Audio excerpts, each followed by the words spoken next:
She came in at 2 in the morning, keys clattering against the console like she wanted me awake to hear them. Coat half off, hair sprayed with night air. That look of fake surprise when the kitchen light caught her.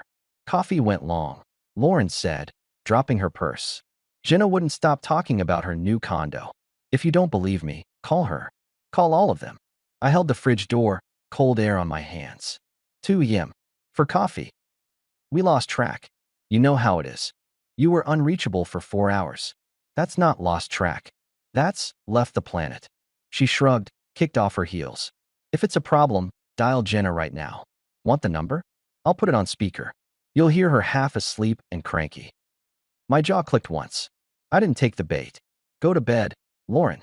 She smirked like I'd blinked first and disappeared down the hall. If I'd known where it was headed, I would have changed the locks that night. In the morning, the smell of her perfume still sat in the entryway.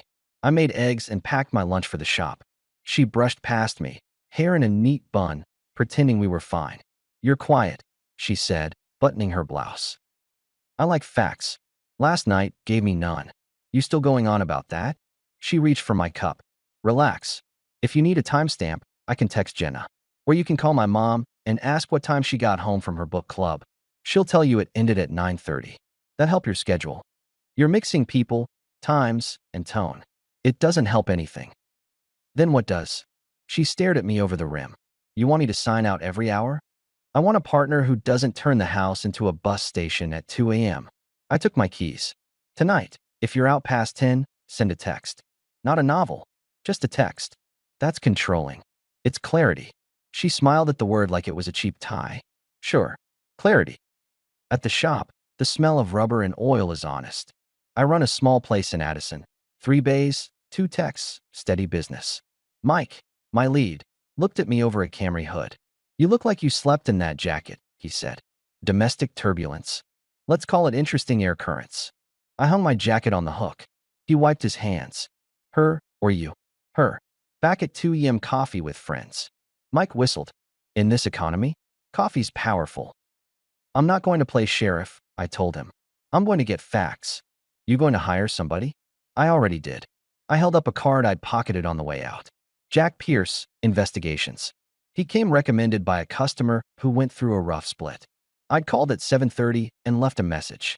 By 9, Jack called back, voice like a gravel road, straight questions. Over lunch, Jack came by. Square jaw, unremarkable car, that calm look you get from sitting in your own silence for work. Tell me what you need, he said, sliding into my office chair.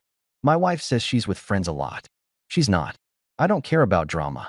I care about facts. Be discreet. Tell me where she goes, when she goes, and who she's with. No movie scenes. Just the truth. Copy. He tapped notes. You assume there's a person involved? I assume pattern. Patterns have reasons. He nodded. Financial accounts joint. For now, you might want to separate day to day. Not punitive. Just protection while I work. I'm already on it. I'd planned to do it anyway. Right after lunch, I called the bank to split our discretionary card and set up alerts. Not secrecy. Policy. If she asked, I would say it openly. At home that night, I put it on the table. She glanced at the paperwork and laughed. You changed the spending accounts? Are we 12? We're grown. You come home whenever, leave your phone dark, and then smile like I imagined it. I'm making sure the mortgage keeps getting paid whether or not your coffee runs go to sunrise. Groceries and bills stay joint. Extras, we keep separate. You know what this looks like? She leaned on the counter. It looks like you're punishing me because I have friends. It looks like I'm removing friction. You can stay out all week if you want. My house will still be standing. So now the house is yours.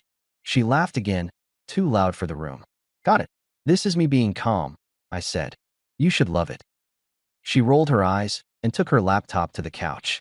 15 minutes later, a text pinged my phone from an unknown number. Jack's update. He'd started same day. Surveillance begins tomorrow. Keep routines normal.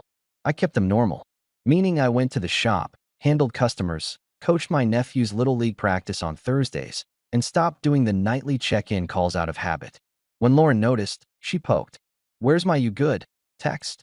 She flicked a crumb off the counter. I don't text grown adults to see if they're okay drinking coffee with their friends. Petty. No.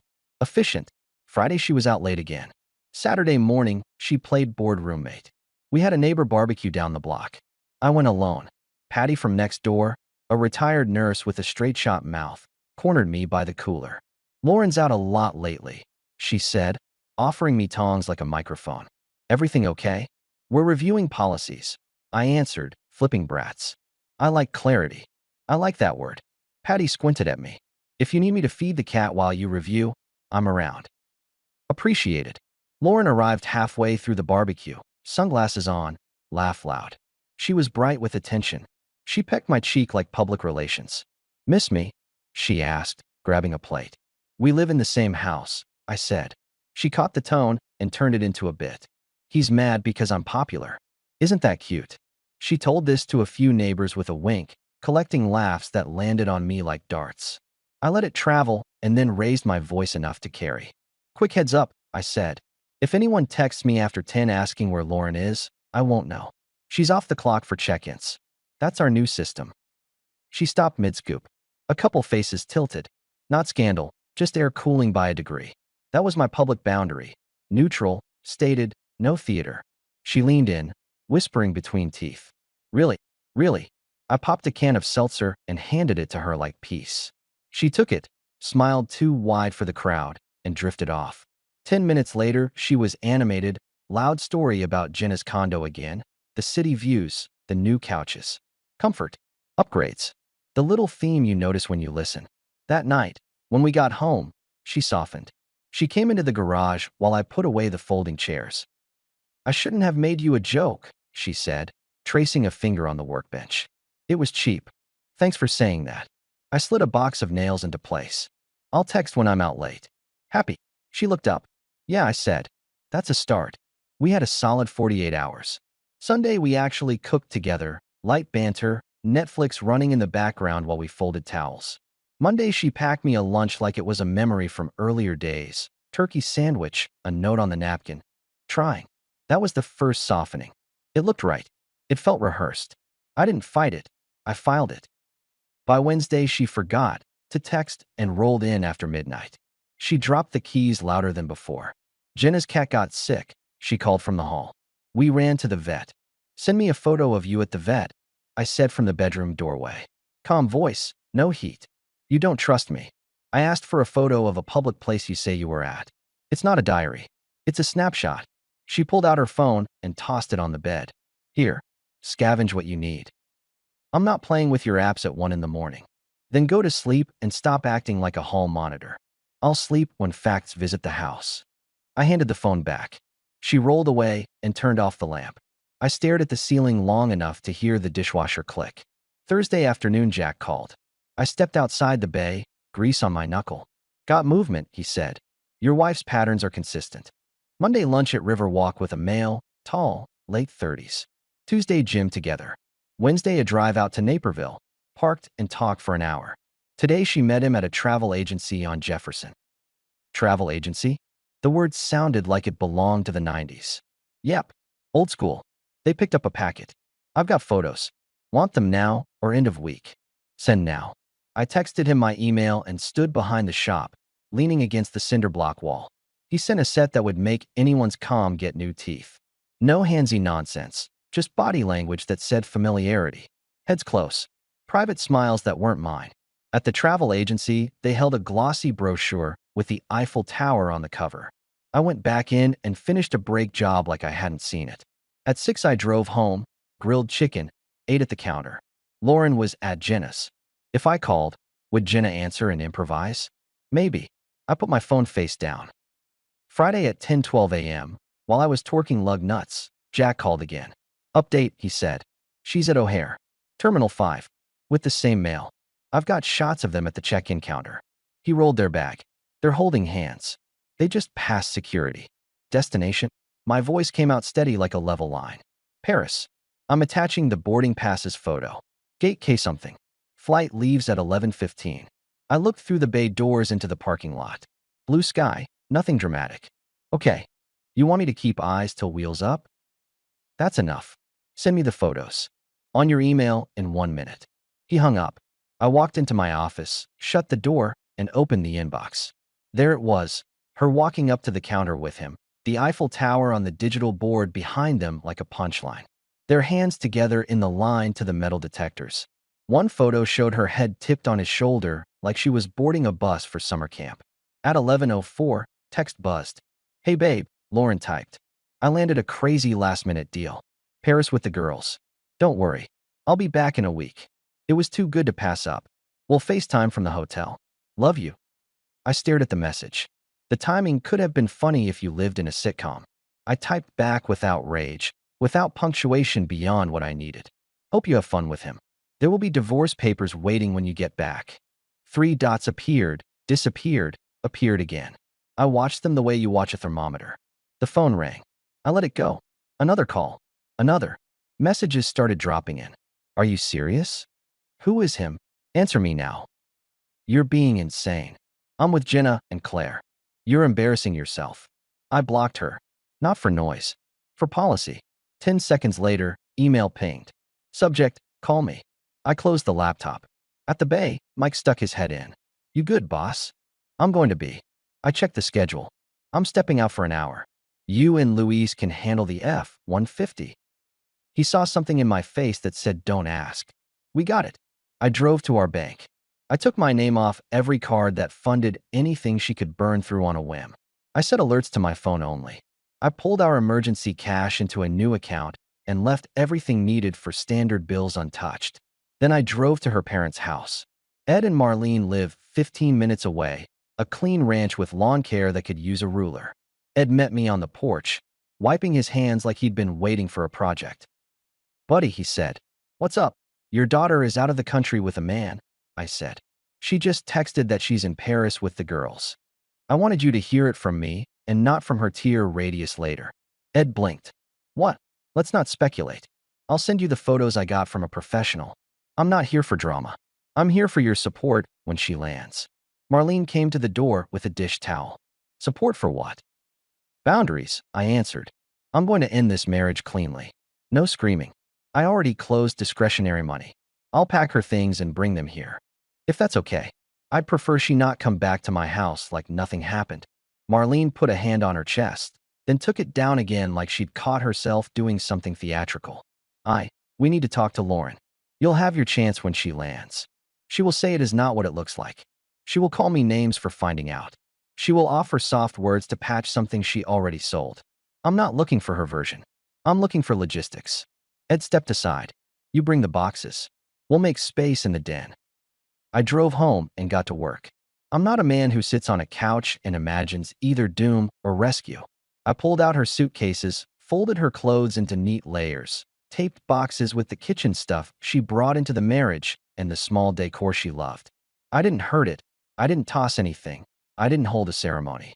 I called a mover for a quick haul and gave them her parents' address. I changed the code on the garage keypad and the front door and left a note on the counter with her new temporary access if her parents were with her. I took our framed wedding photo off the mantle and put it face down in a drawer until I decided whether to burn or trash or hand it over. I poured a glass of water and kept moving. By evening, the calls started coming from an unfamiliar number. I let them roll. Then the house line rang. I keep it only because older relatives still use it. I answered. "Marlene, tight. Why is Lauren emailing us in tears? She says you blocked her and you threatened divorce out of nowhere. Did something happen?" "I sent you an email 10 minutes ago with the photos," I said. "Check it.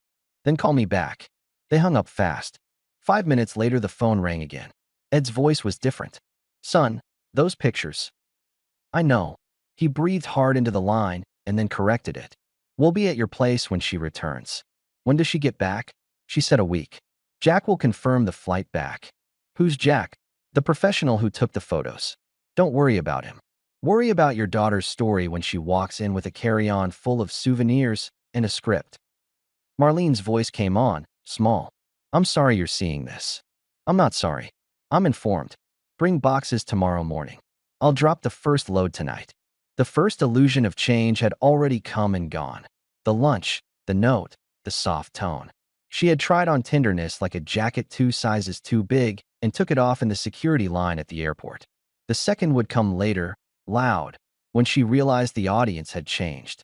"Jack texted me Saturday," She and Mail checked into a hotel in the 6th arrondissement. Confirmed return flight next Friday. Then he sent a quiet add-on. You did the right thing. Monday, Lauren found an old email thread and tried again. This trip isn't what you think. Jenna backed out last minute, so Claire asked her coworker to come. We couldn't meet the bookings. There are 4 of us. You know how it is. I didn't answer. Email is a slow dance, and I wasn't dancing. Tuesday, a florist tried the door with a large bouquet. I told him to return it to the sender. Wednesday, a package arrived with a scarf and a note. A little Paris for you. I brought the box to her parents' porch and left it there without ringing the bell. Thursday, a mutual friend, Gabe, texted. Man, Lauren is freaking out. Says you went nuclear. Want to talk? I called him. Did she say where she is? Paris, apparently. With the girls. With a guy named Not Me. She told you half a story on purpose. Don't be a messenger. Stay neutral. Gabe is a decent human. You could hear him aligning. Copy. You need anything? I need you not to pick sides in public. It'll help both of us. Friday afternoon, Ed called. Flight lands at 3:40. We'll meet you at your house at 5. She wants to come straight there. Perfect. Do you need us to bring anything? Bring whatever voice you used when she lied to you at 16 about the garage door. Ed coughed out something like a laugh. It's still in the toolbox. They arrived at 5 with a casserole. Old habits. I put it in the fridge because I'm not rude. We sat in the living room. Daylight angled across the floor and waited. At 5:30, the driveway camera caught Lauren's car. She parked crooked, grabbed her carry-on, and came up the path fast, like speed would reverse footage. She came in, breath quick, eyes flaring to each of us. Finally, she began. Someone answers the door. What is wrong with you? Sit. I said, pointing to the chair across from us. She didn't sit. I've been calling. You blocked me. You humiliated me in front of my friends. Do you understand how? Sit down, Ed said, plain and firm. That got her. She sat, chin high. Okay, so this is a tribunal now. No, I said. This is a handoff. A handoff of what? The version of our marriage where you get to do what you want, and I keep paying for it, and smiling. It's done. I lifted the folder from the coffee table and set it down between us. These are divorce papers. My attorney drafted clean terms. I'm not taking anything that isn't mine. All your personal things are already at your parents' house. You can take your car. You can pick up the rest tomorrow with your dad. You won't be staying here tonight. She laughed, a quick, sharp burst that didn't match the room. You can't be serious. Marlene leaned forward. Lauren, stop. Lauren turned to her like she was gathering backup. Mom, tell him this is insane. I went to Paris with friends because we got a deal. The girls. Ed cut in. We saw the photos. Photos of what? Crowded places? Me in a group? Photos of you at the airport holding a man's hand. I said. I slid the printouts across the table. Photos of you in the check-in line. The 2 of you looking like a couple leaving for a honeymoon. Photos of you at the travel agency last week picking up the packet. I don't care who he is. I care that you built a trip with him and sold it to me as a slumber party. She stared at the pictures for a long second, then shoved them back with the back of her hand. You hired someone to watch me? Are you out of your mind? I hired someone to give me facts, I replied. You gave me performances. She stood, pacing 3 steps. This is a massive overreaction. That man is a friend of Claire's husband. He had points. He offered to help us. By holding your hand through TSA? Ed asked. His tone flattened the room. Lauren, enough. She rounded on him. Dad, you're taking his side? I'm taking the side of basic decency, he said. You can't leave the country with a man and call your husband from the gate like you're buying candles. Marlene's eyes had gone glassy and then steady. You told me you were with 3 girls. You told me to call Jenna if I didn't believe you. You can, Lauren snapped. She'll say exactly what I said. Marlene folded her hands. I don't want scripts. I want facts. Lauren's voice rose. Why are you all acting like I did something unforgivable? I took a trip I deserved. I'm underappreciated in this house. He never plans anything. He never. Stop counting my sins to cover yours. I said, not loud, not soft. We all have flaws. None of mine boarded a plane. She tried switching angles. So we're done because you didn't feel respected for a week? That's what you're telling yourself? You want to blow up our lives over optics? No, it's because you traded honesty for upgrades, I answered. And you kept me as backup for when upgrades weren't free. Her jaw set. This is control, disguised as principle. This is principle, disinfected from your control. She took a breath like she was about to deliver a thesis and then saw the folder again. You can't just hand me papers and tell me to leave. I can't, I said. And I am. Marlene put a hand on Lauren's arm. Honey, let's go.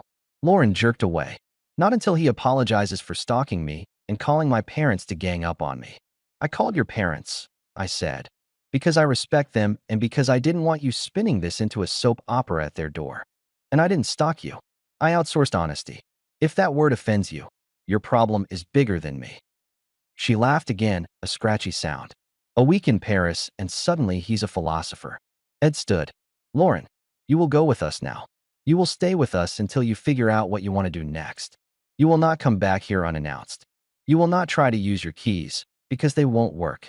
She snapped her head toward me. You changed the locks? I changed the codes. That's not drama. That's standard. You'll have access tomorrow when your dad is with you. Lauren's face did a lot in 1 second. Shock, calculation, a quick search for a soft spot in me, and then a pivot. She sat back down and dropped her voice warm. Evan, she said, and the way she said my name was a sweater pulled from a top shelf. Look at me. We have had a rough month. I've been a brat. I know that. I push lines I shouldn't have. But you know me. You know my heart. I went to Paris to clear my head, to feel something besides this routine. I should have been honest. I'm sorry. Marlene's eyes flicked to me. Ed washed his shoes like they were a test he could pass by focus alone. I let the warmth pass through me and out. It was the second softening. A better performance than the lunch note. You're not sorry, I said. You're cornered. Wow. She shook her head. You think so little of me. I think exactly of you. Nothing more, nothing less. She reached for my hand. I didn't move. We can do counseling, she said. We can do a reset. I'll change my schedule. I'll share locations. I'll bring you receipts if that's what it takes. I don't want receipts, I answered. I want basic respect that isn't negotiated like a card deal. You traded it for a trip. The price is the marriage. She sat back like I'd just shut a door she always left cracked. You're really ending this. Over a misunderstanding. Ed's voice jumped a note he hadn't used since she was a teenager. It's not a misunderstanding when there are plane tickets. She looked at him, then at her mother, and realized the jury box didn't have who she thought it had. The anger drained and got replaced with tears, fast, pretty ones braided with words. Please, she said to me. Please don't do this. We can fix it. I'll call him right now and say I never want to speak to him again. Don't call him, I said. Call a recruiter. Her head snapped. A recruiter? You're a capable woman. You'll need a job that covers your life. I'm not sponsoring it anymore. She laughed through the tears. So now I'm punished financially. You're free financially, I corrected. It'll be good for you. She stood like the chair had burned her. I hate who you're being. You'll get over it, I said. Get your bag. Your parents will drive you. She looked at Marlene like maybe she'd get a different line. Mom. Marlene stood and took her purse. We're going. Lauren spun to me one last time. You can't even talk about this? After everything we built. We built a house, I said. You bulldozed the trust. That's not something we can glue together with apologies from Paris. She grabbed the handle of her carry-on and pulled it toward the door. At the threshold, she paused like she wanted a final swing. You'll regret this, she said, trying for menace and landing on plea. I regret not doing it earlier, I replied. Ed, make sure she has the boxes I brought. Marlene, I'll text you when tomorrow's pickup time is set. They left with small sounds. Wheels over the threshold, the screen door thumping. I stood in the quiet and let it be quiet. That night, I slept like a man whose phone wasn't a weapon against him. In the morning, I made coffee and eggs, answered Mike's text about a customer's alternator, and called the mover to confirm the rest. Ed showed up at 10 with a pickup.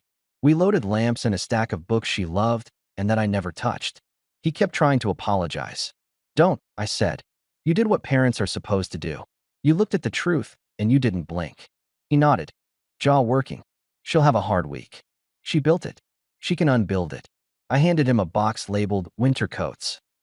After he left, I cleaned. Not the kind you do when you're sad. The kind you do when you're setting a new standard. I took down photos that were now just paper. I moved the couch, changed the bedroom furniture around so the room didn't hold her shape. I called the cell provider and split the plan. I called my insurance agent and updated beneficiaries and contacts. It was boring work. It was freedom in checkboxes. 2 days later, she tried again. Not to my phone. She couldn't. She emailed. Please, meet me at the coffee shop by the lake. One conversation. That's all I'm asking. I replied once. We had the conversation. The rest is signatures. She tried sending a mutual friend to argue her case. Tasha, a woman we both liked, called me. Evan, she's a wreck, Tasha said. She says she made a mistake. Don't put yourself in it, I said. Tell her to bring a pen. She says the guy already ghosted her when she told him you knew. That's not a surprise. You're stone, Tasha said, not unkind. I didn't know you had this gear. I didn't either, I said. But I like it.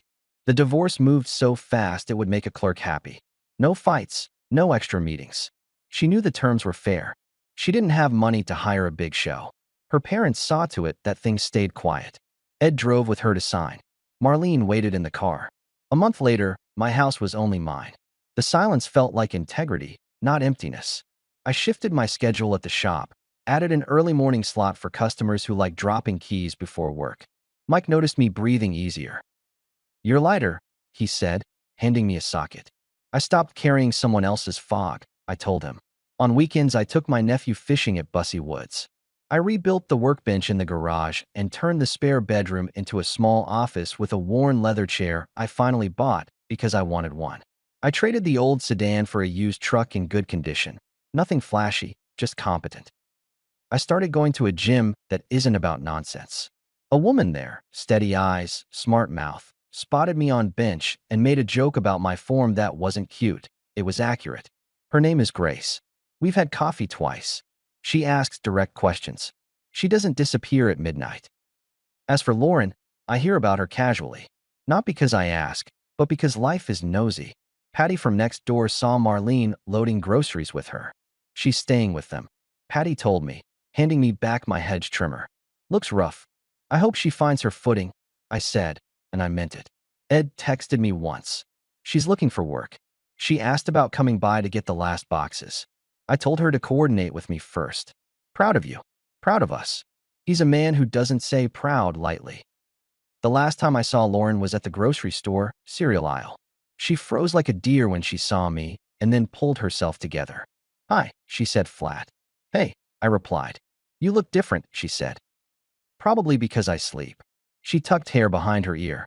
I'm sorry, okay. I know, I said. Take care. Are you seeing someone? That's not your business anymore. She smiled a little at that like I'd somehow given her a souvenir. Right? Okay. She pushed her cart past me. No scene. No speech. Just a quiet end in the cereal aisle. It fit. I walked out into daylight with a bag of groceries in the sense that I'd done exactly what I said I would do the night she came in at 2 with her cocky dare to call her friends. She wanted me to doubt myself. I chose to make it simple. When facts show up, you either adjust or you pretend. I'm not built for pretending. People ask sometimes if I miss her. I miss the version of us that existed before comfort shopping became a personality and girls' night became a password. I miss thinking the person beside me was on my team. But I don't miss being a prop in someone else's show. There's a difference. I keep the folder from that day in a drawer, not as a trophy, but as a manual. It reminds me what I learned. When respect leaves, you don't chase it. You set your terms, you act, and you live them. My house is quiet. My phone stays face up. My weekends are mine. I'm not in a rush, but I'm moving forward.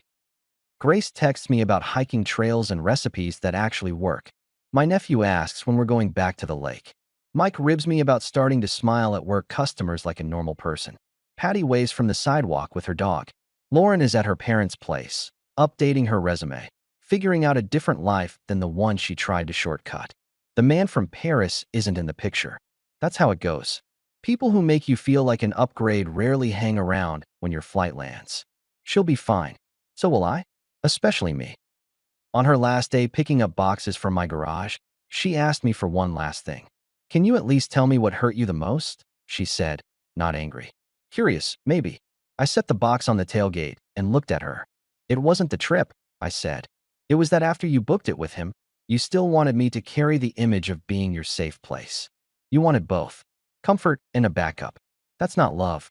That's management. She nodded, not arguing. You're right. I know. She climbed into her parents' car and left without looking back. I shut the garage, turned off the lights, and went inside. I had a game to watch, a call to my sister, and a pan on the stove. Life doesn't pause because someone gambled your respect. It keeps running. You either keep up or you don't. When I tell this story, men at the bar nod. Some say, man, I would have blown up. I don't recommend explosions. I recommend lists. I recommend moving your feet. Quiet is underrated. It can be the meanest voice in the room when you aim it right. If I had to sum it up for a stranger, she went looking for a smoother seat and thought I'd stay saved in her phone. I didn't yell. I didn't beg. I just closed the door and meant it. The night she came home from Paris, she asked for language, for a chance to explain. I gave her a sentence instead. Hope you had fun, I told her then. What's waiting for you here isn't a fight. It's a finish. And that was that.